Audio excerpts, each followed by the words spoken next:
राधे राधे जय श्री।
বহিঃপ্রকাশ শিল্পীর নিখুঁত চিত্রায়ন সম্মিলিতভাবে অদ্বিতীয় উৎসবের রূপ দান করেছে।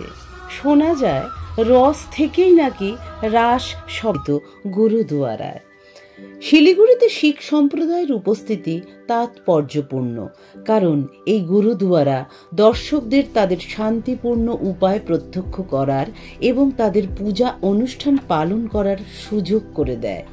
শিলিগুড়ির এই গুরুদুয়ারা এমন একটি জায়গা যেখানে শিখ সম্প্রদায়ের সদস্য তাদের দেবতা গুরু নানকের প্রতি শ্রদ্ধা জানাতে সমবেত হন, উপাসনা অনুশীলনগুলি অনুভব করতে এবং এই মনোরম অবস্থানটি পরিদর্শন করতে।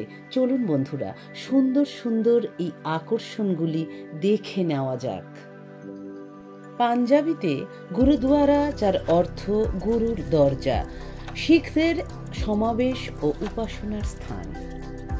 শিখরা গুরুদুয়ারাকে গুরুদুয়ারা সাহেব বলেও উল্লেখ করেন।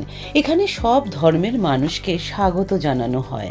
প্রতিটি গুরুদুয়ারাতে একটি দরবার সাহিব রয়েছে, যেখানে গুরু গ্রন্থ সাহেবকে একটি বিশিষ্ট কেন্দ্রীয় অবস্থানে একটি উন্নত সিংহাসনে স্থাপন করা হয়। সমস্ত গুরুদুয়ারাতে একটি লঙ্গর হল রয়েছে, যেখানে লোকেরা স্বেচ্ছাসেবক দ্বারা পরিবেশিত নিরামিষ খাবার খেতে পারে। এখানেও তার সুব্যবস্থা করা হয়েছে। খুব আনন্দের সাথে সবাই তা গ্রহণ করেছে। আজকের ভিডিওটি কেমন লাগলো অবশ্যই জানাবেন। আপনারা সবাই ভালো থাকবেন, সুস্থ থাকবেন, সাবধানে থাকবেন আর সব সময় হাসি খুশি থাকবেন। জাতি, ধর্ম, বর্ণ নির্বিশেষে আবাল বৃদ্ধ বনিতা সবাই এইরকম মেতে উঠবেন উৎসবের আনন্দে। বন্ধুরা, আগামীতে আবার আরেকটি ভিডিও নিয়ে আপনাদের কাছে হাজির হব। আজকের মতো বিদায় নিচ্ছি। টাটা।